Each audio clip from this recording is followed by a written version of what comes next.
The Rohingyas are a stateless Muslim ethnic group from Myanmar's Rakhine state who have lived there for centuries, developing their own language and culture. At the beginning of independent Myanmar, they were granted citizenship, but over time, Myanmar authorities gradually denied their historical roots and labeled them as foreign intruders from Bangladesh. Over the past half-century, the Rohingyas have faced widespread persecution. Following the 1962 military coup, policies of citizenship revocation, forced relocation, and village destruction were implemented.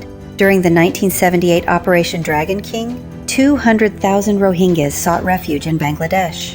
In 1982, the revocation of citizenship rendered them stateless. In 1991 to 92, village destruction, massacres, and sexual violence forced many to flee to Bangladesh. The 2012 communal violence and the 2015 boat people crisis further exacerbated the humanitarian disaster. The 2016-17 military operations culminated in full-scale genocide. On the 25th of August 2017, the Myanmar military launched a massive operation in Rohingya villages in Rakhine. This was not only against the ARSA insurgents, but also part of a long-standing pattern of oppression and citizenship denial. Within weeks, hundreds of thousands were forcibly displaced, villages were burned, women were raped, and children were killed. This date is now commemorated as Rohingya Genocide Day.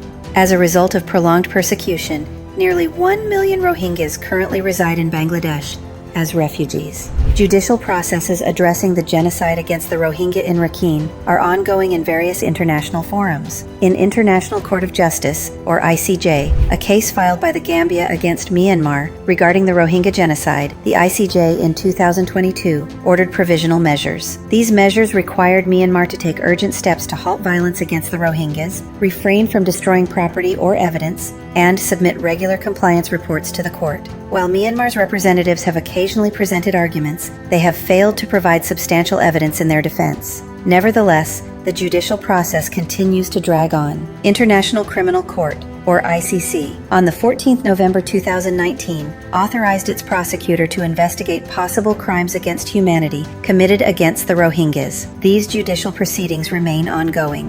From a humanitarian perspective, local communities initially accommodated the Rohingyas temporarily, but over time, security and social challenges in Cox's Bazar and surrounding areas have increased. Uncontrolled refugee settlements have led some Rohingyas to engage in drug use, theft, and violence. Deforestation, depletion of water resources, and other environmental impacts have threatened the local ecological balance. Additionally, the government has faced long-term economic pressure to ensure food, education, health, and security. The presence of such a large population has created significant challenges for local safety, peace, and social stability. Tourism and local youth have also been negatively affected. For Bangladesh, a small developing country of 170 million people, hosting this massive refugee population has placed an enormous strain.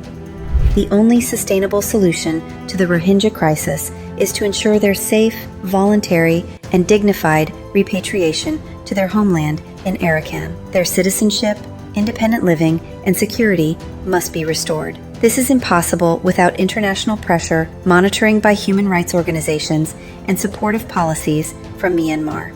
The Rohingyas' demands are clear: justice, security, and the freedom to live independently in their own land. Without safe repatriation, the fundamental principles of human rights and justice will remain permanently undermined.